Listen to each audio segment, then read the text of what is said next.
பிரிச்சிடும்.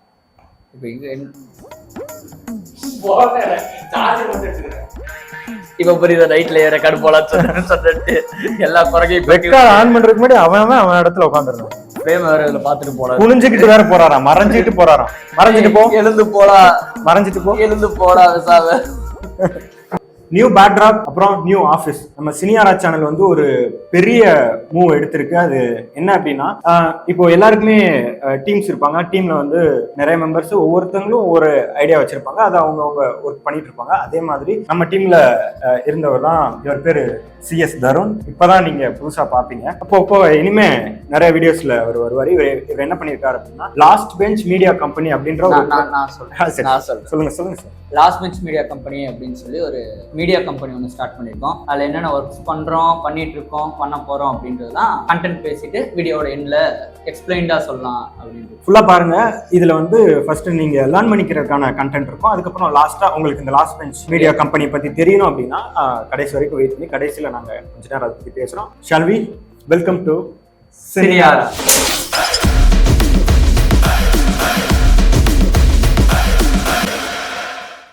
இன்னைக்கு புது சீரீஸ் ஒன்று லான்ச் பண்ண போகிறோம். அதுதான் ஆக்சுவலாக நிறைய ஆல்ரெடி சினியாரோட வீடியோஸ் இருந்தாலும் ஒரு பேசிக்கான ஒரு சீரீஸ், 24 கிராஃப்ட்ஸ் ஆஃப் சினிமா.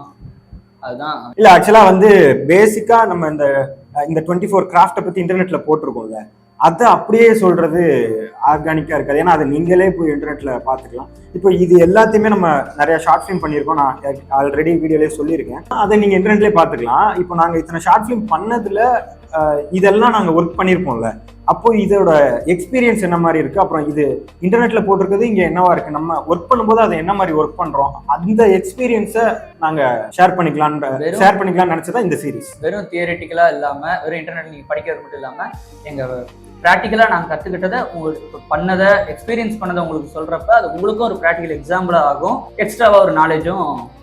பேசிக் ஒரு யூடியூப் வீடியோ மட்டும் போயிடாது. உங்களுக்கு ஏதாவது ஷேரிங் மாதிரி இருக்கும். அது எக்ஸ்பீரியன்ஸ் ஷேர் பண்ணும்போது ஷேரிங் மாதிரி நம்ம எல்லாரும் ஒண்ணா டீ கடையில உட்கார்ந்து பேசுற மாதிரி அந்த மாதிரி இருக்கும். ஏன்னா நம்ம ப்ராக்டிக்கலா அதை அப்ளை பண்ணி பார்த்துட்டு சொல்றோம். அதுதான் இங்க அவங்களுக்கு அதுதானே தேவையே, அதானே எக்ஸ்பீரியன்ஸ். அவங்க நிறைய வீடியோஸ்ல எப்படி இருக்குன்னா அதோட பேசிக்ஸ் அங்க இருக்கும். இப்படி எல்லாம் பண்ணா இது இந்த கிராஃப்ட்ல இதெல்லாம் இருக்கு. ஆனா அப்ளை பண்ணதுக்கு அப்புறம் அந்த எக்ஸ்பீரியன்ஸ் எப்படி இருக்கு, பர்சனல் இஷ்யூஸ் நிறைய வரும். அந்த இத தியரியை தாண்டி நிறைய வரும். பிராக்டிகலா நம்ம அப்ளை பண்ணி பார்த்து, அது நம்ம எப்பயுமே நான் வீடியோல சொல்றதுதான், பேசிக்ஸை வந்து அப்ளை பண்ணி பார்த்து அதை ப்ராக்டிகலா சக்சஸ் பண்ணதுக்கு அப்புறம் தான் அந்த ப்ராக்டிகல் எக்ஸ்பீரியன்ஸ் ஒருத்தருக்கு வரும். விஷயத்த ஷேர் பண்றாங்க, எடுத்து படிச்சு காட்டுறாங்க. இது அப்படி இல்லாம படிச்சோம், நாங்க இதை பண்ணோம், இதை தாண்டி ஒரு பிரச்சனை வந்துச்சு, அதை எப்படி டேக்கிள் பண்ணோம், அதை ஷேர் பண்ணோம். இந்த மாதிரி தான் போகுது இந்த ஃபுல் வீடியோவும். ஸ்கிப் பண்ணாம கடைசி வரைக்கும் பாருங்க. இப்போ வந்து நம்ம கண்டென்ட் போலாமா? ஒண்ணுல அதிக வியூஸ் பண்ண ஒரே வீடியோ இது வரைக்கும். ஆமா, ரைட்டிங்னு போட்ட ஒரு டைட்டிலுக்காக அந்த வீடியோ 12K பேருக்கு. மத்த எதுவும் போல, மத்த எந்த வீடியோ மதிக்கல யாரும். ரைட்டிங், ஹவு டு ரைட் அப்படின்னு போடணும். ரைட்டிங்ல தான் இப்ப எல்லாருக்குமே ஒரு டவுட்ஸ் நிறைய இருக்கு போல. ஸ்டார்டிங் அது ஏன் அப்படின்னா ஃபார்மட் ஒவ்வொருத்தரும் ஒவ்வொரு மாதிரி இருக்கும். அதுதான் இப்ப குழப்பம். அப்படிதான் இருக்கும். இப்ப எனக்கு ஏதாவது ரைட்டிங்ல ஃபார்மட் தெரியலன்னா, இப்போ என்ன சொல்றது, நிறைய கிடக்குது. ஒவ்வொருத்தரும் ஒவ்வொரு ஃபார்மட் எது சரின்றது அதனால இருப்பாங்க. ஒரு தியரியா இருக்க ஒரு எழுதி வைக்கப்பட்ட விதின்னு ஒரு இன்டர்நெட்ல இருக்கும். இதுதான் ஃபார்மட், இப்படிதான் யூஸ் பண்ணணும்னு இருக்கும்ல. அதை சொல்றது வேற. அதை நாங்க அது மூலியமா எழுதி அது மூலியமா ஷார்ட் ஃபிலிம் எடுத்து அவுட் பார்த்துருக்கோம் பாத்தீங்களா. அப்ப அது ஒரு எக்ஸ்பீரியன்ஸா எங்களுக்கு இருக்கும். அதை ஷேர் பண்ண போறோம். ஆனா சினிமா எக்ஸ்பீரியன்ஸ்ல, இத்தனை வருஷம் எக்ஸ்பீரியன்ஸ்ல ஒண்ணு என்ன அப்படின்னா, இந்த சொன்ன எழுதப்பட்ட விதின்னு இருக்குல்ல, சினிமாக்கு அப்படி கிடையவே கிடையாது. அப்படி கிடையவே கிடையாது. எந்த கிராஃப்ட்டுக்குமே கிடையாது. ரைட்டிங் மட்டும் கிடையாது. சினிமானாலே ஒரு எழுதப்பட்ட விதி அப்படின்னு. ஃபர்ஸ்ட் படத்துல ஒரு டெக்னிக் பண்ணி சக்சஸ் ஆயிடுச்சுன்னா அடுத்த படத்துல அதே பண்ணாலும் ஒர்க் ஆகுமான்னு தெரியாது. லோகேஷ் கனகராஜ் அடிக்கிறாங்க, மாட்டி விடாத. சரி, நம்ம கண்டென்ட்குள்ள போவோம். ஃபர்ஸ்ட் வந்து ரைட்டிங்கோட பேசிக்ஸ் வந்து நாலேஜ் தான். நமக்கு எங்கெங்க நாலேஜ் கிடைச்சிருக்கு, நம்ம எக்ஸ்பீரியன்ஸ் பண்ணது, பார்த்த ஆட்கள், படிச்ச புத்தகங்கள், பார்த்த படங்கள், இதுதான் ரைட்டிங்கோட பேசிக். நிறைய பிலிம்ஸ் பார்க்கணும், நிறைய ஜர்னல் பார்க்கணும், அதர் லாங்குவேஜ் பார்க்கணும், புக்ஸ் படிக்கணும். ஃபர்ஸ்ட் தமிழ் பார்க்கணும். தமிழ்ல நிறைய கல்ட் கிளாசிக் இருக்கு. அதை விட்டுட்டு வேர்ல்ட் சினிமாக்கு போறது நிறைய பேர் பண்ணிட்டு இருக்காங்க. இல்ல, எனக்குமே தோணும் தமிழ்ல ஆகச்சிறந்த படம் நிறைய இருக்கு. எவ்வளவு இருக்கு, அதெல்லாம் பார்க்காம. மேற்கு தொடர்ச்சி மலை தானே, மேற்கு தொடர்ச்சி மலை தான். ஆமா, அந்த படம் பெருசா யாருக்கும் தெரியாது. ஒத்த செருப்பு படம் யாருக்கும் தெரியல, இரவின் நிழல் தெரியல. அதுவே ரொம்ப ஒரு மாதிரி இருந்துச்சு. இதை விட்டுட்டு எங்கடா ஓடுறீங்க அப்படின்னு. இப்ப சொன்ன எல்லா படமுமே மேக்கிங்காவும் இருக்கட்டும், ரைட்டிங்காவும் இருக்கட்டும், இட்ஸ் ஆன் பீக் அப்படின்ற மாதிரி தான் இருக்கும். மெய்யழகன் இல்லாம எல்லா வீடியோலயும் நான் மென்ஷன் பண்ணிட்டேன். மெய்யழகன் படம் மென்ஷன் பண்ணாம ஒரு வீடியோ கூட வீடியோவே இல்ல. சரி, புக்ஸ் அண்ட் ஃபிலிம்ஸ் அதுதான் ஃபர்ஸ்ட் பாயிண்ட். இதோடது ரைட்டிங்கோட first point books and films. நிறைய புக்ஸ் படிங்க. நிறைய புக்ஸ் படிக்க காரணம் நிறைய பாயிண்ட் ஆஃப் வியூ கிடைக்கும். ஒரு கதைக்கு நிறைய பாயிண்ட் ஆஃப் வியூ கிடைக்கும். இல்லாட்டி ஒரு ஆத்தர் வந்து அந்த ரைட்டிங் என்ன மாதிரி ஃப்ளோல கொண்டு போறாரு, நிறைய வார்த்தைகள் கிடைக்கும். வார்த்தைகள் அதுதான் முக்கியம். நம்ம கஷ்டப்பட்டு ரைட்டிங்ல ஒரு 4-5 வார்த்தையை போட்டு எக்ஸ்பிளைன் பண்ற இடத்துல ஒரு வார்த்தை அதை அப்படியே கேரி பண்ணிடும். அது அவ்வளவு அழகா இருக்கும். அப்ப நிறைய வார்த்தைகள், புது புது வார்த்தைகள் கிடைக்கும். ஒரு சில புக்ஸை பார்த்து படிச்சு நாங்க அழுதுருக்கோம். எமோஷன் அதுல எப்படி வருது? அப்ப ரைட்டிங்ல ஏதோ ஒண்ணு இருக்குல்ல, ரைட்டிங் பண்ண எக்ஸ்பீரியன்ஸ்ல எமோஷனை நமக்கு கொண்டு வர்றதுக்கு அங்க என்னமோ இருக்குல்ல, அது படிக்க படிக்க நமக்கு அது பிடிபட ஆரம்பிக்கும். அப்புறம் வந்து நிறைய படம் பார்க்கணும். ஏன் பார்க்கணும் அப்படின்னா, நிறைய மீம்ல கூட நீங்க பார்த்திருப்பீங்க, சேம் ஸ்டோரி ஸ்கிரீன் பிளே வேற அப்படின்ற மாதிரி இருக்கும். ஒரு சில படத்துல அந்த ஸ்கிரீன் பிளேவை கணிப்பமே தவிர கடைசியில கதையை நம்ம நோட் பண்ணிருக்க மாட்டோம். அந்த ஸ்கிரீன் பிளே அவ்வளவு ஃபாஸ்டா போயிருக்கும். ஒரு என்ன சொல்றது, இப்போ பேரன்பு படம் எடுத்துக்கோங்க. ஏதோ இதுக்காக இல்ல, ஒரு சைடு லியோ வச்சுக்கோங்க, இன்னொரு சைடு பேரன்பு வச்சுக்கோங்க. ஓகேவா? இங்க ரொம்ப ரஷ்ஷா போயிட்டு இருக்கு கதை. ஓகேவா? வெட்டுறது, ரத்தம் அப்படி போயிட்டு இருக்கு. பேரன்புன்றது நிறைய பேர் பேசாத ஒரு சாஃப்டான, நிறைய பேர் பேசாத ஒரு எமோஷன் அங்க இருக்கு. இப்போ நான் லியோ பார்த்துட்டு வரேன், எனக்கு ஒரு ஃபீல் கொடுக்குது. அது என்ன கைண்ட் ஆஃப் ஃபீலா வேணா இருக்கட்டும், அந்த ஃபீல் ஆஃப் அமௌண்ட்டை மட்டும் நான் சொல்றேன். லியோ பார்த்துட்டு வரேன், எனக்கு அது ஒரு அமௌண்ட் ஆஃப் ஃபீல் எனக்கு கிடைச்சிது. பேரன்பு பாக்குறேன், இதை விட அதிகமா எனக்கு கிடைக்குது. என்ன டைப்னு எனக்கு நோட் பண்ண அது வேண்டாம். நமக்கு இது கொடுக்குற ஃபீலை விட ஒரு பியூரான ஆர்ட், ஒரு யாருமே பேசாத ஒரு சாஃப்டான எமோஷன் அந்த படத்தை பார்க்கும்போது, ஒவ்வொரு தடவை பார்க்கும்போதும் இந்த ஷாட் இப்படி இருக்கு பாரு. இன்னொன்னு என்னன்னா, எனக்கு ரைட்டிங்ல பர்சனலா பெஸ்ட் அப்படின்னா, இப்ப இதே லியோ பேரன்பு வச்சு சொன்னாலுமே, லியோட லீட் கேரக்டர்ஸ் இருக்குல்ல, Vijay sir, Arjun sir, Sanjay Dutt sir, Trisha ma'am, இந்த கேரக்டர்ஸ் மட்டும் தான் நம்ம மைண்ட்ல நிற்கும். சாண்டி நின்னாரு, மிஸ்கின்லாம் ஒரு மாதிரி அப்படியே ஃபேட் ஆக ஆரம்பிச்சாரு. அதுவே நீங்க பேரன்பு நம்ம வந்து பார்த்தோம்னா எல்லாருமே மனசுல இருப்பாங்க. அஞ்சலி மேமோட ஹஸ்பண்ட் கூட விடு, அந்த வீடு பாத்து கொடுப்பார்ல அவரு. அப்புறம் அவங்க ஒய்ஃப், மம்முட்டி சாரோட ஒய்ஃப் ஒரே ஒரு சீனுக்கு மட்டும் வந்துட்டு போயிருப்பாங்க. அப்புறம் பிரசன்ஸ் மட்டும் தான் இருக்கும். அது ஞாபகம் இருக்கு நமக்கு. இன்னமும் ஹார்ட்டுக்கு வெயிட்டா இருக்கிற படங்கள் பண்றது வந்து ரொம்ப கஷ்டம், எழுதுறது கஷ்டம். அதுக்காக தான் அதனால நிறைய ஜானர்ல பிலிம்ஸ் பாருங்க, கமர்ஷியல் படம் பாருங்க, ஆர்ட் படம் பாருங்க. கமர்ஷியல் படம் பார்க்காதீங்க அப்படின்னா இல்ல, கமர்ஷியல் படத்துல நீங்க லேர்னிங் எடுக்கிறதுக்கு இருக்கும். ஆர்ட் பிலிம்ல அதை விட நிறையவே இருக்கும். இன்னொன்னா ஆர்ட் பிலிம் அதிகமா நம்ம மைண்ட்ல நிற்கும். திரும்ப திரும்ப பார்க்க அதுல ஒரு விஷயம் நமக்கு டீகோட் ஆகி தெரிஞ்சுட்டே இருக்கும். அதனால ஆர்ட் பிலிம் கொஞ்சம் எக்ஸ்ட்ராவே பாருங்க. ரைட்டிங்ல நிறைய பேர் இருக்காங்க. ஒரு 2 குரூப்னு வச்சுக்கேன்.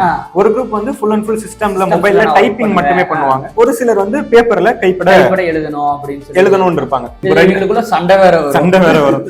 நான் எழுதுறேன், நான் டைப் பண்றேன், நான் டைம் சேவ் பண்றேன், நான் மனசார கைப்பட எழுதுறேன் அப்படின்னு சொல்லிட்டு அப்படிலாம் எதுவுமே கிடையாது. அது அவங்க சாய்ஸ் தான். நீங்க டைப் பண்ணாலும் சரி, இல்ல நீங்க கைப்பட எழுதினாலும் சரி, ரெண்டுமே நீங்க ஆர்ட்டை முழுசா நம்பி அந்த ஆர்ட்டை நான் கிரியேட் பண்றேன், இந்த கதையை நான் ஆர்டிஸ்டிக்கா கிரியேட் பண்றேன், இல்ல கமர்ஷியலா கிரியேட் பண்றேன். எப்படி இருந்தாலும் சினிமாக்கு உண்மையா கிரியேட் பண்ணும்போது நடக்கிறது நடக்கும்.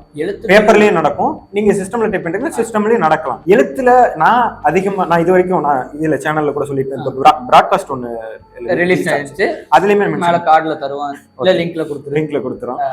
அதுலயுமே நான் சொல்லியிருப்பேன், நான் டைப்பிங் பண்ணதே இல்ல. ஃபுல் அண்ட் ஃபுல் நான் எழுதிட்டே இருப்பேன். டிராஃப்ட் நிறைய எழுதுவேன். எழுதி போச்சுன்னா கிறுக்கி போட்டேன்னா போட்டு திரும்ப சரி ஓகே எழுதிட்டே இருப்பேன். அந்த மாதிரி 2 டைப் இருக்கு. அதெல்லாம் கிடையாது. டைப் பண்றதுதான் நல்லது, நல்லா இருக்கும். எழுதுறதுதான் நல்லா இருக்கும் கிடையாது. அது உங்களோட சாய்ஸ், அவங்களோட சாய்ஸ். எனக்கு இப்ப ரைட்டிங் கையில எழுதுனா மட்டும் தான் எனக்கு பிடிக்கும். டைப் பண்றது, கைப்பட எழுதுறதும் அதான் ஆல்ரெடி சொன்ன மாதிரியே தான். எது உங்களுக்கு கம்ஃபர்டபுளோ அதுதான். அந்த கதை, அந்த சினிமான்ற ஆர்ட் இந்த உடம்ப எடுத்துக்கிச்சுன்னா, ஒன் டே ஃபுல்லா நீங்க ரைட்டிங்ல உட்காந்துருக்கீங்கன்னா, அது எப்ப வேணா உங்களுக்குள்ள வந்து அதை நிகழ்த்திக்கும். அப்போ ஒன் டே ஃபுல்லா நான் பேப்பர் வச்சு நான் ஆக்கிரமிச்சுக்கும். பேனாவையும் பேப்பரையும் வச்சு நான் உட்காந்துருவேன். எழுதுறோம்னா இல்லையா, ஏதாவது எழுதிட்டு இருந்தேன்னா திடீர்னு ஒரு சீன் டக்குன்னு ஞாபகம் வரும். நம்மளா யோசிச்சிருந்தா கூட அப்படி யோசிச்சிருக்க மாட்டோம். சோ இந்த மாதிரி அது டைப்பிங்லயும் நடக்கும். நிறைய டைம் நமக்கே தோணும், நான் தான் எழுதுனேன், நிறைய தோணும். நிறைய கதைகள் எங்களுக்கு அது டைப்பிங்லயும் நடக்கலாம், டிராஃப்ட் டிராஃப்ட் பத்தி நம்ம பேசலாம். ஏன் டிராஃப்ட் வந்து தனி இப்படி ஒரு டாபிக்கா பேசுறோம் அப்படின்னா, எங்களுக்கு டிராஃப்ட்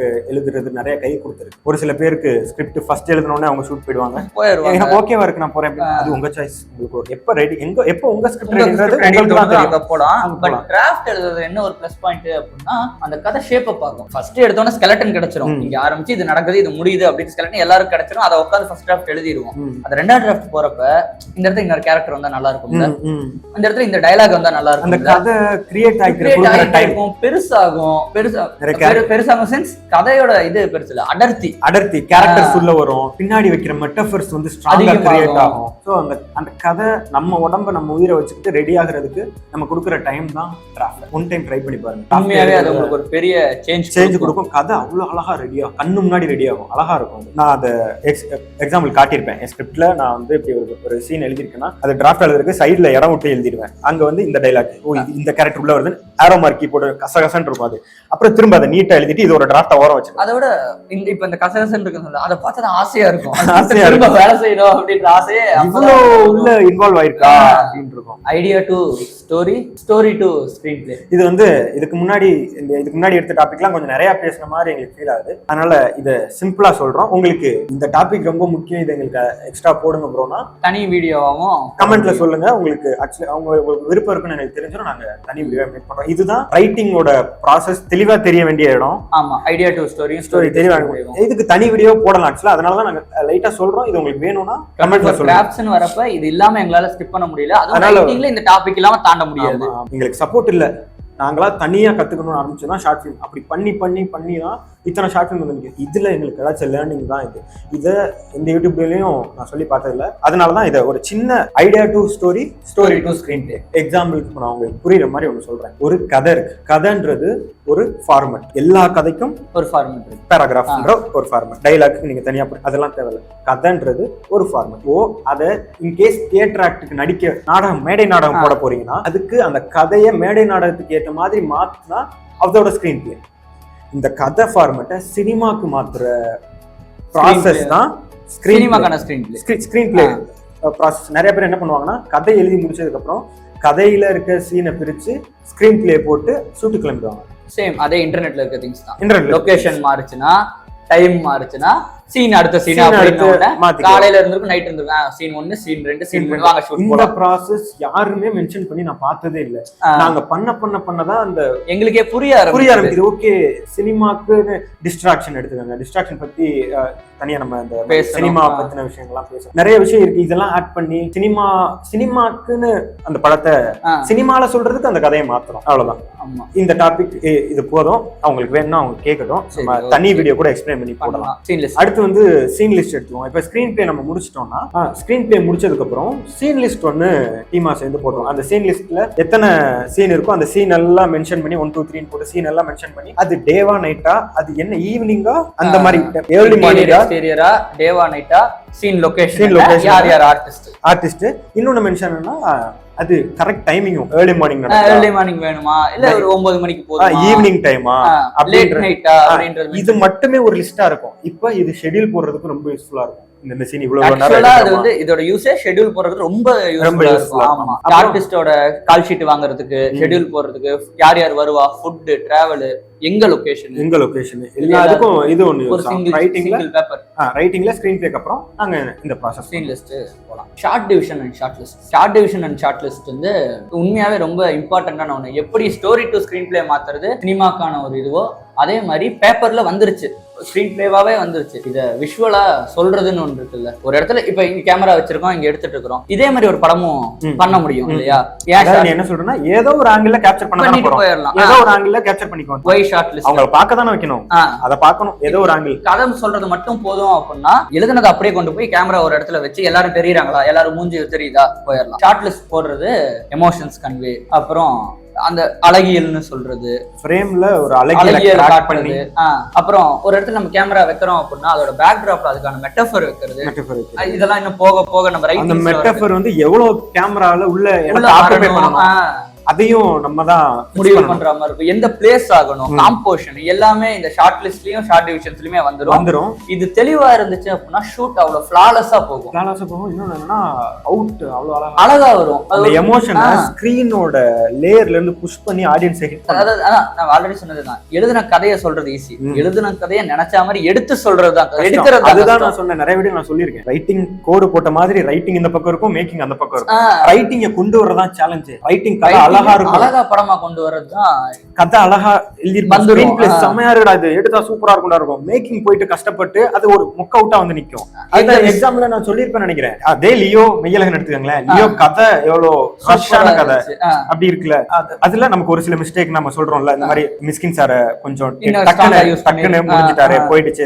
நல்ல ஸ்கிரீன் பிளேல மேக்கிங் ஒரு சில மிஸ்டேக் கொண்டு வரலாம். ரைட்டிங்னாலயோ சின்ன கான்ஃபிளிக்ட், சின்ன மைல்டான சாஃப்டான அழகான எமோஷனை அந்த மேக்கிங் பெரிய லெவலுக்கு எடுத்து போகும். சொன்ன மாதிரி அந்த கான்ஃபிளிக்ட் இருக்குல்ல, அவன் பேர் தெரியும். ஒன்லைன் கான்ஃபிளிக்ட்னா இவ்வளவுதான் அந்த கான்ஃபிளிக்ட். ஆனா அவ்வளவு நம்மள ஆக்கிரமிச்சிருச்சு அந்த படம். லியோல நம்ம பார்த்தோம்னா அவ்வளவு பெரிய கான்ஃபிளிக்ட். கடைசியில அந்த ரொம்ப நேரம் ஃபைட் போனதுமே இப்ப நமக்கு தெரியுது இல்ல, ரொம்ப நேரம் ஃபைட் போகுது, அந்த லிமிட்டை தாண்டுது. மேக்கிங் ஒரு நல்ல ஸ்கிரிப்ட எடுக்கவும் செய்யும், ஒரு சின்ன ஸ்கிரிப்ட நல்லா கொடுக்கவும் செய்யும். அதனால ரைட்டிங் வேற மேக்கிங் வேற. மேக்கிங் தான் நம்ம கஷ்டப்பட்டு லேர்ன் பண்ணணும். ஆமா, ரைட்டிங் உண்மையாவே ஒரு அதிகபட்சம் சில மாதங்கள் போதும். புக்ஸ் படிச்சு படம் பார்த்து உட்காந்து எழுதணும் அப்படின்னா அதுவும் கஷ்டம் தான் ப்ரோ. நான் என்ன சொல்றேன்னா, நீ எவ்வளவு கஷ்டப்பட்டு எழுதி எடுக்கிறதுல வேஸ்ட் பண்ணிட்டா என்ன பண்ணுவோம்? அது கரெக்ட். நம்ம புக்கா போட போறோம் இல்லையா, நம்ம சினிமாக்கு போறோம்ல. ஷார்ட் டிவிஷன் பத்தி பேசும்போது தான் இதெல்லாம் வந்தது. டிவிஷன் ரொம்ப முக்கியம். டிவிஷனுக்கு தனி வீடியோ கண்டிப்பா போட்டாங்க. ஷார்ட் டிவிஷன் சினிமாட்டோகிராஃபி இருக்குல்ல, சினிமாட்டோகிராஃபி 24 கிராஃப்ட்ஸ்ல சினிமாட்டோகிராஃபியும் இருக்கு. அடுத்தடுத்த வீடியோல அது வந்து சேரும். ரைட்டர்ஸ் பிளாக் நிறைய பேரு இந்த ரைட்டர்ஸ் பிளாக்ன்ற விஷயத்த அவங்க வந்து எழுதுறதுக்கு சோம்பேறி. ஒத்துக்கோ, உண்மையாதான். எழுத முடியல, எனக்கு மைண்ட் வரலன்னு உட்காரு. ரைட்டர்ஸ் பிளாக்னு மென்ஷன் ஆனதுனால நீ எழுதாம உட்காருறியா, உனக்கு ஐடியா வரலையா, ரைட்டர்ஸ் பிளாக் அதுக்கு பேரு, கொஞ்சம் கேப் எடு அப்படின்னு. அந்த அதை வந்து இப்ப நிறைய பேரு ரீசனா சொல்லிட்டு இருக்காங்க. எழுதாம உட்கார்ந்து ஒரு ரீசன் ஆகுதா? ஒரு ஆளுக்கு 3 மாசமா ரைட்டர்ஸ் பிளாக் நான் கேட்டிருக்கேன். அந்த மைண்ட்ல எடுத்துக்காம நீங்க போட்டு அந்த ஒன் டே ஃபுல்லா அந்த பேப்பர் முன்னாடி பெண்ணு வச்சு உட்கார்ந்தாதான் அந்த ஆர்ட்டை உங்களை வச்சு அதுக்கான டைமை நீங்க கொடுத்தாகணும். 10 நிமிஷம் பிரேக், 20 நிமிஷம் பிரேக் எல்லாம் வேலைக்கு ஆகும். ஃபைனல் ஸ்கிரீன் பிளே நான் சொன்னேன் ஃபர்ஸ்ட் வீடியோ ஸ்டார்டிங்லேயே சொன்ன மாதிரி, இது வந்து இன்டர்நெட்ல இப்போ வந்து ரைட்டிங், அது இந்த கிராஃப்ட்ஸ்ல ரைட்டிங்னு போட்டா ரைட்டிங்ல என்னெல்லாம் வரப்போகுது அதை மட்டும் பார்த்து எழுதல. நாங்க எங்களோட பர்சனலா எல்லா எக்ஸ்பீரியன்ஸையும் கொட்டுனதுதான் இது. நாங்க யூஸ் பண்ற டெக்னிக்ஸும் இதுல உள்ள அதுல ஸ்கிரீன் பிளே. அதுதான் இப்ப ஸ்கிரீன் பிளே அப்படின்னா இத்தனை ப்ராசஸ் சொல்லிட்டாச்சுல. Idea to story, story to screen play, அதுக்கப்புறம் சீன் லிஸ்ட், அப்புறம் டிவிஷன்ஸ் எல்லாம் முடிச்சாச்சு. இப்போ ஏன் ஸ்கிரீன் பிளே அப்படின்னா, டிவிஷன்ல ஒரு சில ஷாட் எனக்கு ரொம்ப முக்கியமா படும். அந்த முக்கியமா படுற ஷாட்டை ஸ்கிரீன் பிளேல நான் எழுதி மென்ஷன் பண்ணிடுவேன். இந்த ஷாட்ல அப்படின்னு மென்ஷன் பண்ணிடுவேன். ஒரு சில ஷாட் மட்டும். அப்புறம் ஏதாவது மிஸ் பண்ணிருந்தோம்னா கடைசியா எல்லாத்தையும் மெர்ஜ் பண்ணி ரீசெக் அந்த மாதிரி ரீசெக் பண்ணிட்டு ப்ராப்பர் ஒரு ஸ்கிரீன் பிளே. இப்போ நான் ரெடி. அந்த கதை டைரக்டர் கையோட்டு போகாது, சரியா போகும். அவர் என்ன மாதிரி ஃபீல் பண்ணி எழுதினாரோ, என்ன ஃபீல் வரணும், என்ன மாதிரி அந்த கதை போகணும்னு நினைச்சாரோ அந்த பாதையில அவர் அது கரெக்டா கொண்டு போயிடும். அந்த அதான் சொல்றேன், இந்த இப்போ நாங்க சொன்ன ஃபார்மேட்டே உங்களுக்கு நிறைய பேருக்கு முரண் இருக்க வாய்ப்பு இருக்கு. இந்த ஃபார்மேட் கிடையாது, நான் யூஸ் பண்ணல, தப்பு கிடையாது. நீங்க இப்ப யூஸ் பண்ணிட்டு இருக்க ஃபார்மேட்டை இன்னொரு யூஸ் பண்ணிருக்க முடியாது. அது உங்ககிட்ட மட்டுமே இருக்கலாம், இல்ல உங்களுக்கு ஏத்த மாதிரி அது மாத்திருக்கலாம். இது எங்களுக்கு இதை யூஸ் பண்ணி எழுதி எடுக்கிறதுக்கு கம்ஃபர்டபுளா இருக்கு. எங்களால எதுவும், அதாவது எங்கிட்ட இருந்து எதுவும் மிஸ் ஆகல. ஆமா, ஆல்ரெடி சொன்னதுதான். இந்த சிஸ்டம் கைப்படறதுல நான் சிஸ்டம்ல மட்டும் தான் டைப் பண்ணிட்டு இருக்கிறேன், இவன் கைப்பட மட்டும் தான் எழுதிருக்கான். டிராஃப்ட் எழுதுறதுல இவன் பேப்பர்ல உட்காந்து 4 டிராஃப்ட் எழுதி 5 டிராஃப்ட் வருவேன். நான் என் மனசுக்குள்ளேயே போட்டு ஓட்டி 4 டிராஃப்ட் கழிச்சு 5 டிராஃப்ட் வருவேன். அதுதான் என் ஃபர்ஸ்ட் ஸ்கிரீன் பிளேயோட. ஸ்கிரீன் பிளே 3 டிராஃப்ட் போகும். இந்த மாதிரி எங்களுக்குள்ளேயுமே இதை நாங்க பேசுறதுல நிறைய இப்போ முன்னாடி வீடியோல ட்ரீட்மெண்ட் ஃபார்மேட் பத்தியும் போட்டுருக்கேன். ட்ரீட்மெண்ட் ஃபார்மேட்ல இதெல்லாம் வேணுமேடா அப்படின்னு நீங்க கேட்டீங்கன்னா ஒவ்வொருத்தரும் அந்த ஃபார்மேட் அதுதான் இங்க பிரச்சனை. ரைட்டிங் பத்தி தெரியாம, ரைட்டிங்கோட ஃபார்மேட் தெரியாம முடிச்சிட்டு இருக்காங்கல்ல பிகினர்ஸ். அவங்க வந்து எங்க போறதுன்னு தெரியாது. ஒவ்வொருத்தர் ஒவ்வொரு ஃபார்மேட் வச்சிருப்பாங்க. உங்க ஃபார்மேட்டுக்கு நீங்க எழுதலாம், எந்த தப்புமே கிடையாது. இப்போ வந்து இல்ல நம்ம வந்து ப்ரொடியூசர்ட்ட பிட்ச் பண்ண போகும்போது இல்ல ஷூட்டிங் ஸ்பாட் போனா ப்ரொஃபஷனலா என்ன யூஸ் பண்றாங்களோ அதான் வேணும் அப்படின்னா மாரிசெல் ஒரு ஷார்ட் டிவிஷன் போட மாட்டாங்க. உங்களுக்கான ஃபார்மேட் நீங்க தான் டிசைட் பண்ணணும். ஸ்கிரீன் பிளேல நான் ஸ்கிரீன் பிளேல சீன் மென்ஷன் பண்ண மாட்டேன்னு ஒரு ஃபார்மேட் நீங்களா வச்சுக்கிட்டீங்கன்னா வச்சுக்கோங்க. அதை வச்சு உன்னால அவுட் கரெக்டா கொடுக்க முடியுமா?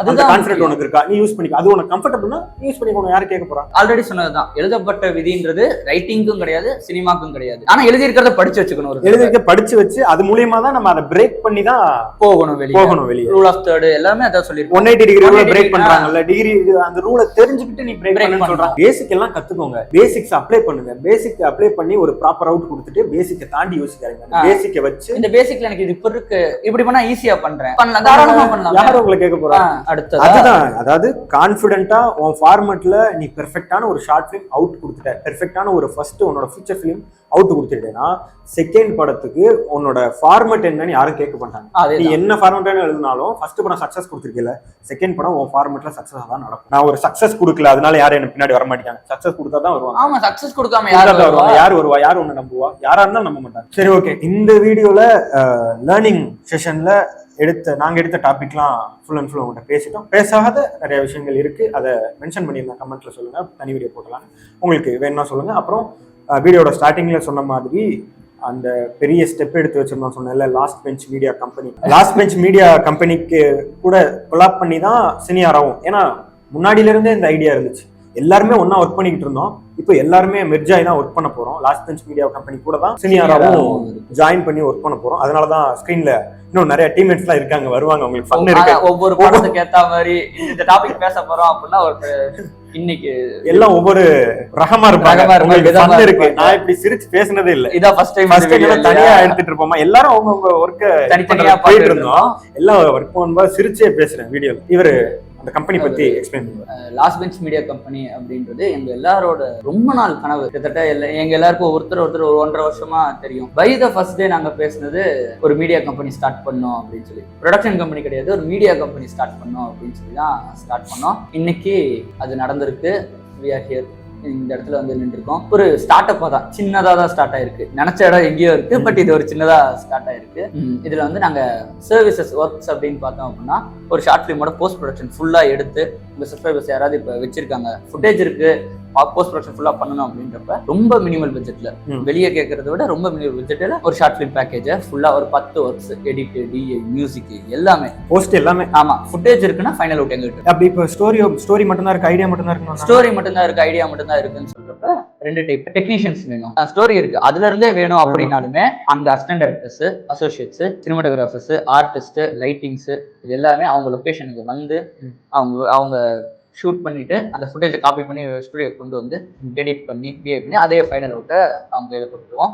இதுல என்ன ஒரு முக்கியமான விஷயம்னா, நம்ம போறோம்ல டீமா, நம்ம போறோம் இல்லையா ஷூட்டுக்கு, அசிஸ்டன்ட் டைரக்டர்ஸ் போய் ஷூட் ஸ்பாட்ல இருந்து பண்றோம்ல, இதுக்கு எங்களுக்கு வந்து பே வேணாம் எங்களுக்கு. இந்த டிராவலையும் ஃபுட்டையும் மட்டும் நீங்க டிராவல் ஃபுட்டு அகாமடேஷன் பார்த்துக்கிட்டா போதும்.